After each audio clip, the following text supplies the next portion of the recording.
Et je trouve que ça fait très bien le lien avec Clément. Euh, du coup, j'aimerais bien, alors déjà peut-être que tu représentes un peu le Low-Tech Lab, parce que je suis pas sûre que tout le monde connaisse bien ici.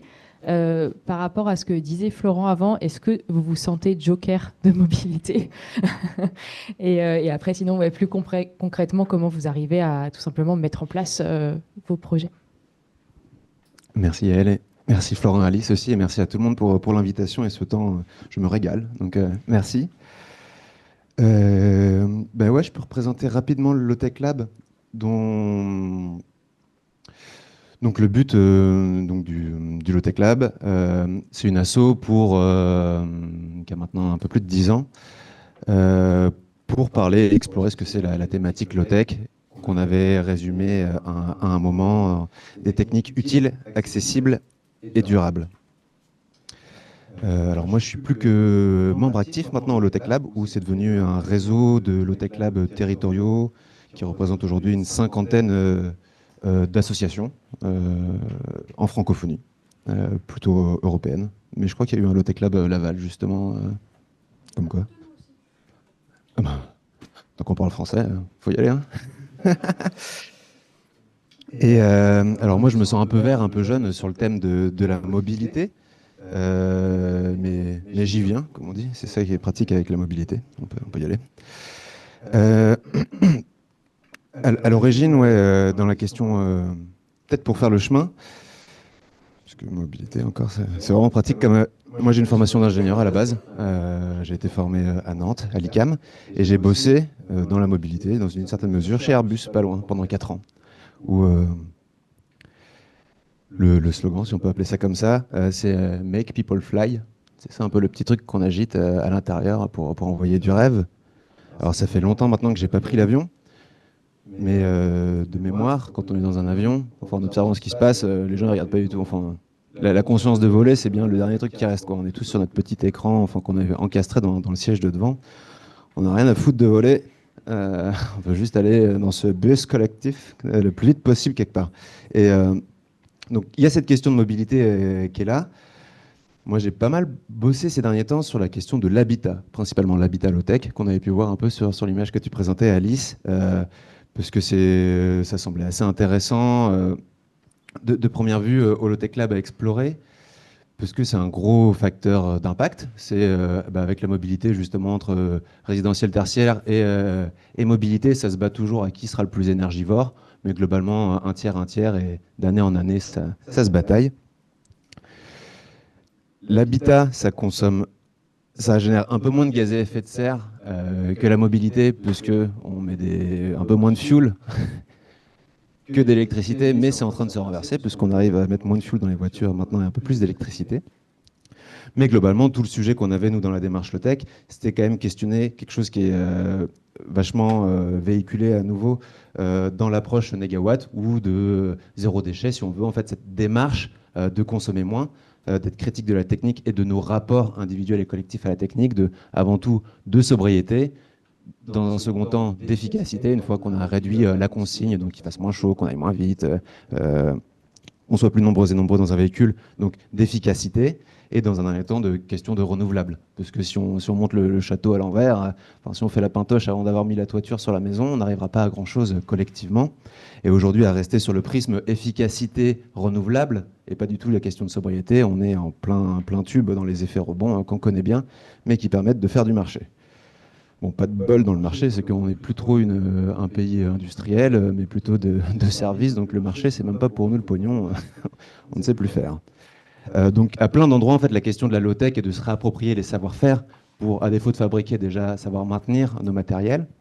On en parlait aussi un petit peu au tout début avec Yael, des appels à projets sur les vélis ou sur les vélos. Il y a eu des grosses enveloppes sur la réindustrialisation du pays, notamment dans les mobilités et le vélo. Et sur toute l'enveloppe, il n'y a aucun projet, ou peut-être un, c'est très marginal, qui travaille sur les consommables. On va refaire des cadres de vélo, on va refaire plein de choses qu'on a déjà à foison dans tous les garages, mais surtout pas savoir faire des pneus, des chambres à air, des freins, des roulements à billes. En fait, dans une société de consommation, on ne produit même plus ce qui est consommable, mais tout ce qui est autour. Donc on va être bien hein, quand on...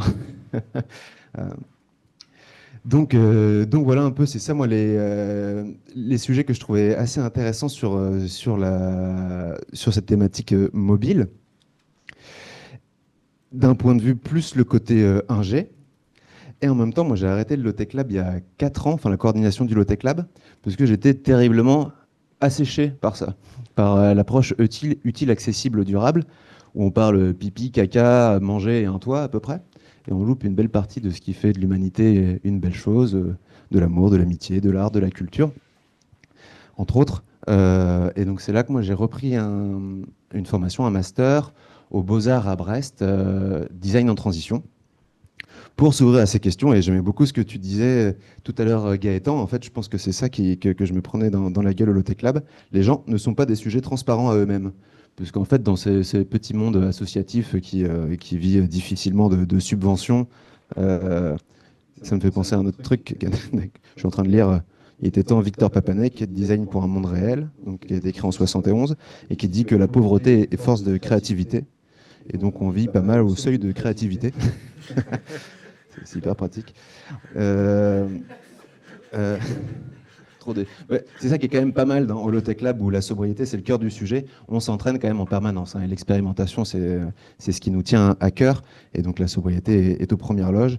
Et gagner peu est un super moyen d'essayer de nouvelles choses. La solidarité aussi, enfin dans les choses vraiment importantes. En tout cas, remettre la question des imaginaires, des récits et de la culture assez largement, et qui fait beaucoup écho avec ce que j'ai pu entendre avant, sur quelles histoires on se raconte, et en fait tout ce qui ne fait pas ou tout ce qui n'est pas de la mobilité dans les véhicules. Et donc là, moi, l'expérimentation que je mène aujourd'hui avec Virage Commun, donc qui est une structure indépendante justement pour pouvoir prendre du risque, où au Low-Tech Lab on n'est plus que réseau, donc c'est un espace d'expérimentation collectif. Et où là, je bosse sur une bécane, enfin un engin solaire pédale, mais avec l'objectif d'essayer d'intégrer tout ce qui est pas, enfin de mettre le plus possible de ce qui n'est pas rationnel, donc de se déplacer. Et où moi, justement, avant, pas mal, enfin gamin, j'ai été fan de tuning, voilà, j'adore. Mais vu que ça coûte cher une bagnole, j'ai acheté une moto. Ça roule super vite en plus. Et de questionner toutes ces choses en fait qui n'étaient pas du tout du sujet de la mobilité, qui faisaient la passion en fait, et d'être hyper étonné qu'aujourd'hui, même dans le vélo, sans parler du véli, le sujet du custom et de la passion est très pauvre en fait. Et comment réinjecter du passionnel là-dedans, où on parle de danger, alors qu'en moto, le premier truc, c'est de rouler à fond le plus près des bagnoles. Et en vélo, enfin, d'avoir plein de passerelles qui ne se font pas entre des choses où là, tous les bécanes, on va se mettre en braille parce qu'il faut un contrôle technique, parce que personne ne veut la même moto que tout le monde, alors que dans le vélo, il y a une standardisation énorme. Et donc, c'est travailler comment est-ce qu'on se réapproprie l'objet, la technique aussi, dans cette dimension peut-être de démocratie technique aussi, en fait, de remettre de la pratique, des savoir-faire élémentaires et d'être fier de ces outils qu'on utilise. Et donc moi, c'est plutôt là-dedans d'aller attraper plein de petites choses que dans ma vie non rationnelle, on va dire, avait vachement d'importance pour moi, faire du skate, donc voir la rue et l'espace public plus largement comme un terrain de jeu et pas du tout un support logistique. Du graffiti, enfin plein de choses. Le rapport à l'espace public, il est quand même hyper particulier et qu'on n'a pas trop interrogé là aujourd'hui collectivement. Comment est-ce qu'on se l'approprie avec ces outils? Comment est-ce que on ramène de l'entraide, de la culture dans les lieux? Il y a des embryons aussi, que je trouve hyper intéressants à appuyer, à souffler dans les voiles, comme vous disiez, tout ce qui est mouvement bike life, qui vont remplacer tous les jeunes là, avec leurs brels qui font un boucan à faire percer les tympans, et un mouvement bike life du coup de ces mêmes jeunes, mais en fait qui vont faire des roues arrière, qui vont faire plein de choses comme ça, qui sont hyper cool. Enfin, il faut vachement l'encourager. Ils pourraient faire la même chose avec un moteur. Ils font sans. Et on parlait de critical mass. Enfin, de masse critique, donc critical mass qui relie vraiment au mouvement vélorussionnaire, d'ateliers partagés, etc. Et comment est-ce qu'on se met au service de ça? Enfin, comment on ne réinvente pas tout, mais comment on vient se greffer, en tout cas, moi je trouve hyper intéressant, appuyer et se faire appuyer, surtout par tout ce qui existe, tout ce qui est là. Et donc voilà, assez largement pour aborder des questions d'imaginaire et où moi j'essaie de travailler aussi pas mal autour de tout ce qui est labo-fiction, donc de se enfin, dans dans quel récit collectif ça rentre, évidemment. On dit pas mal qu'on a plus de mal à imaginer la fin du capitalisme que la fin du monde, ce qui est bien dommage. Ouais, bah, alors, je ne sais plus qui l'a formulé en premier. C'était un travail de recherche, je crois, nord-américain. Mais en fait, comment on remet de l'imaginaire dans tout ça et le véhicule, bien sûr, enfin, on est tous venus là, à pied, en voiture, en train. Enfin, mais qu'est-ce que ça charge autour? Et donc là, là, j'ai pas d'image.